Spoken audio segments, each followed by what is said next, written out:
Salut, je suis Ava de l'Ohio. N'oubliez pas de liker et de vous abonner à mon histoire animée. L'école a toujours été une promenade de santé pour moi. J'ai excellé dans toutes les matières, maths, anglais, sciences, que des A. Mais les notes n'étaient jamais ma préoccupation principale, car j'avais un rêve encore plus grand, devenir gymnaste olympique. Ma coach de gymnastique, Jenny, voyait du potentiel en moi. J'étais son élève étoile et elle était persuadée que je décrocherais un jour une médaille d'or. Jenny était plus qu'une coach pour moi, c'était comme une deuxième maman. Elle m'invitait souvent à dîner après les entraînements. Vous voyez, ma propre mère n'était pas une mauvaise personne, mais on ne s'entendait pas toujours parfaitement. Elle était souvent de mauvaise humeur et s'énervait facilement, ce qui faisait que mes 3 grands frères aînés restaient à distance autant que possible. Je savais qu'elle n'était pas méchante, elle était juste un peu compliquée parfois, et traîner avec Jenny était juste plus facile. Un soir, après un entraînement particulièrement difficile, Jenny a remarqué que j'étais déprimée. Alors elle m'a emmenée chez elle. Elle a choisi quelques films inspirants sur le sport et a préparé mes snacks préférés. Ava, quand tu es sur le tapis,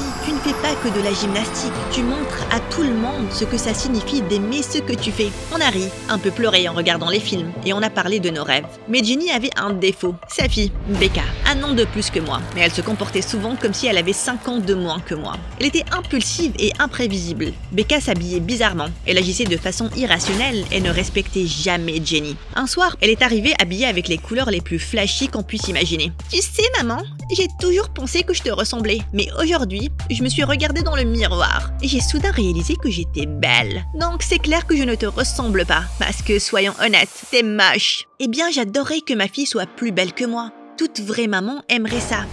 Vraie maman, c'est ça. T'es qu'une hypocrite, trop occupée à lécher les bottes de ta protégée. Non, elle est gentille avec moi parce que je suis respectueuse et que je la traite bien. Alors pourquoi tu ne rentres pas chez toi et tu ne t'occupes pas de ta propre mère? Ce n'est pas normal. Tu as ta famille, passe du temps avec eux. Ça suffit. C'est bon Jenny, je m'en vais de toute façon. Tu restes pour le petit déjeuner? Peut-être que maman en fera un pour une fois. Sinon, elle partira tôt comme d'habitude pour tes séances d'entraînement. Et sur ce, elle est partie pour faire la fête. Jenny s'est excusée auprès de moi et je lui ai dit que ce n'était pas grave. Je l'ai embrassée sur la joue et je suis partie. Mais après ce jour-là, Jenny a soudainement changé. Elle est devenue distante et plus froide envers moi. Puis de manière inattendue, elle m'a annoncé qu'elle ne pouvait plus être ma coach. Avec les sélections olympiques dans seulement 1 mois, je ne comprenais pas pourquoi. Pourquoi coach? Pourquoi tu m'abandonnes maintenant? Tu es incroyable, vraiment. C'est juste que... C'est à cause de Becca? Je promets d'arrêter de traîner chez vous. Elle ne voulait pas me dire ce qui se passait vraiment. Elle continuait juste à pleurer et à s'excuser. Puis elle a fermé sa salle de gym. Et peu de temps après, elle avait même déménagé. J'étais anéantie. Je suis restée dans ma chambre pendant des jours, complètement déprimée. Je pensais que la gymnastique était finie pour moi. Sans Jenny, ça semblait inutile.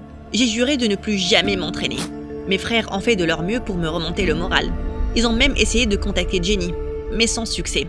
Un jour, maman est entrée dans ma chambre et m'a dit quelque chose qui m'a profondément marquée. Tu es ma préférée et ça me fait mal de te voir si triste. Je sais que c'est dur, mais ton talent et ta détermination me rendent si fière d'être ta mère. Est-ce que tu pourrais peut-être essayer de t'entraîner à nouveau? Ce que maman a dit m'a beaucoup touchée. Même si elle m'avait toujours laissé faire ce que je voulais, je n'avais jamais vraiment su qu'elle appréciait autant mon talent.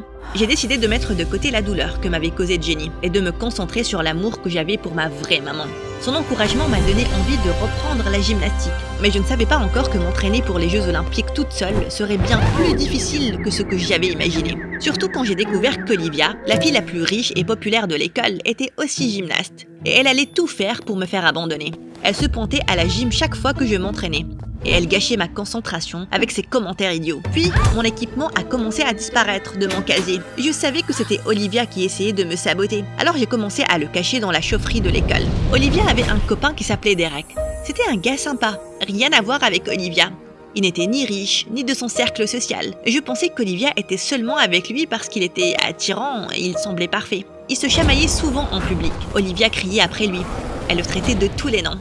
Quand il disait enfin qu'il voulait rompre, elle se mettait à pleurer et à supplier son pardon, créant une scène jusqu'à ce qu'il reste. Même si elle était plus riche et plus influente, elle agissait comme s'il était le boss dans leur relation. Ce qui était étrange, car elle était habituellement si dure et autoritaire. Un jour, pendant que je m'entraînais à ma routine dans le gymnase de l'école, Derek m'a vu faire 2 rotations complètes en position carpée pendant son entraînement de basket. C'était incroyable! Comment t'as appris à faire ça? Je lui ai dit que j'étais naturellement douée pour la plupart des sports et on s'amusait bien à discuter quand Olivia est entrée dans le gymnase. Et quand elle nous a vus ensemble, elle est devenue jalouse. Sympa ton t-shirt, Ava. Tu l'as trouvé dans les objets perdus?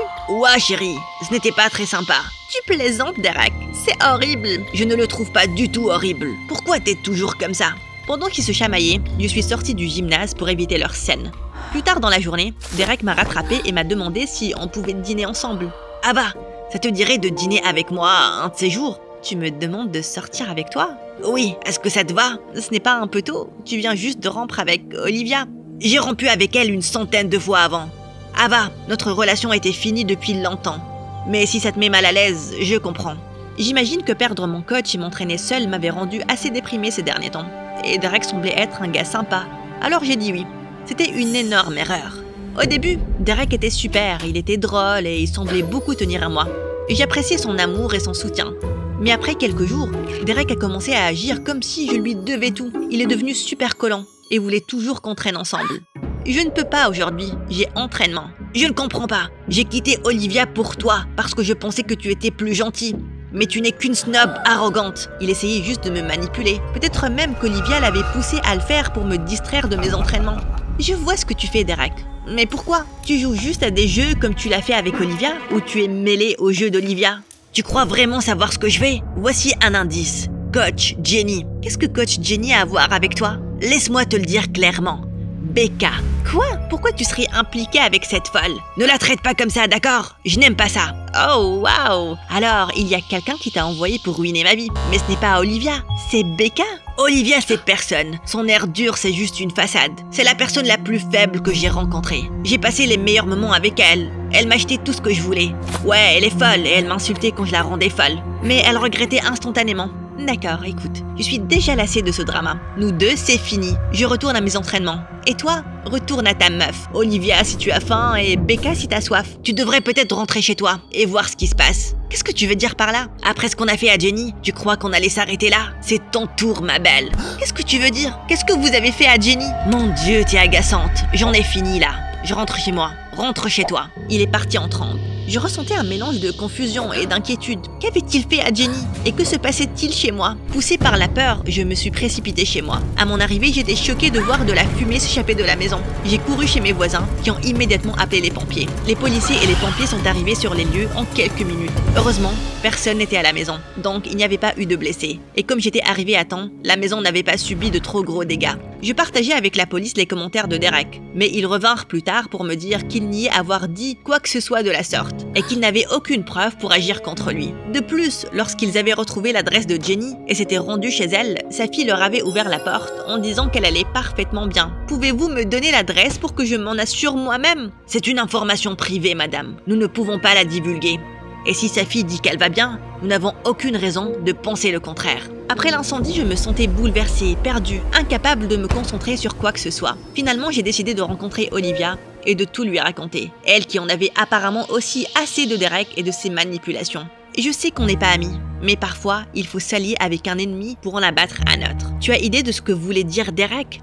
Une fois, il m'a présenté une soi-disant cousine, appelée Becca, ce qui était évidemment un mensonge. Il disait qu'elle traversait une période difficile avec sa mère et qu'il l'aidait. J'ai le numéro de Becca.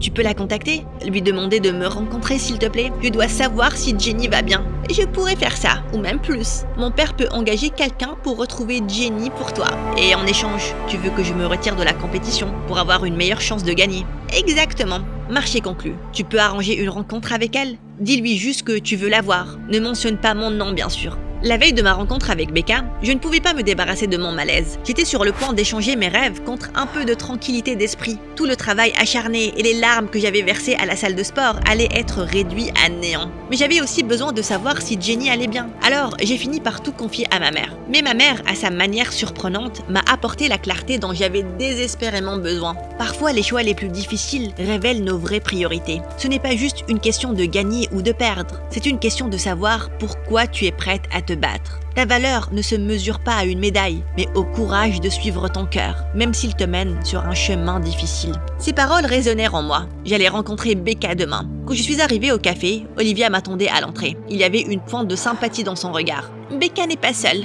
Jenny est là aussi. Je crois qu'il y a un problème. C'est comme si Becca traitait Jenny comme une esclave et l'a amenée à la rencontre pour porter ses sacs et ses affaires. L'idée de revoir Jenny me rendait émotive. Olivia resta avec moi quelques minutes à l'extérieur jusqu'à ce que je me calme. Puis, je suis entrée. Ava, tu ne peux pas être ici. Les larmes me sont montées aux yeux. Pourquoi? Qu'est-ce qui se passe? Oh, voilà les larmes. Tenons-nous la main et pleurant. Qu'est-ce que tu fais ici, Ava? Ava, tu sais que je tiens à toi. Mais Becca, elle est... Quoi, maman? Dis-le, Jenny, c'est ta chance. Becca, tu es instable. Elle m'a menacée, Ava. Un jour, elle a essayé de faire ce que elle et Derek ont fait à ta maison, en m'enfermant dans la salle de bain. Elle a dit qu'elle ne me laisserait sortir que si je promettais de fermer ma salle de sport et d'arrêter de t'entraîner. Je ferai n'importe quoi pour vous détruire, toi et Ava. Derek et moi avons encore des plans. Je t'ai toujours aimé, mais je n'ai pas réussi à te rendre heureuse. Ah, tais-toi! Soudain, Becca s'est jetée sur sa mère. À ce moment-là, des policiers nous ont entourés et ont maîtrisé Becca. Vous allez devoir nous suivre. Nous avons tout entendu. Donc Derek et vous pourriez finir en centre de détention pour mineurs. Olivia et moi avons appelé la police à l'avance, au cas où Becca ferait des aveux. Ils avaient tout entendu. Merci Olivia. Renoncer à la compétition en valait la peine. En fait, je pense que tu devrais participer. Pourquoi m'aider maintenant, Olivia? J'ai réalisé que gagner n'a de sens que si je me mesure au meilleur. Et c'est toi, Ava. Je suppose que c'est ma façon d'essayer de faire ce qu'il faut. Pour une fois. Donc c'est une question de respect? Oui, de respect. Et peut-être aussi un peu d'effort pour devenir une meilleure personne. Je suis désolée pour tout, Ava. Elle m'a fait un clin d'œil et elle s'est éloignée. J'ai de nouveau serré Jenny dans mes bras. Même si je sentais à quel point elle était blessée par Becca. On dirait qu'on retourne à l'entraînement intensif. Et Becca, elle sera toujours ma fille. Je ferai de mon mieux pour l'aider, même si elle me repousse. 2 semaines plus tard, sur scène, j'ai remporté la première place, entourée de ma mère, Pierre, de la joie de Jenny, du soutien de mes frères et même du demi-sourire d'Olivia. Je me sentais au sommet du monde. La vraie victoire vient de l'intérieur, au-delà de n'importe quelle médaille.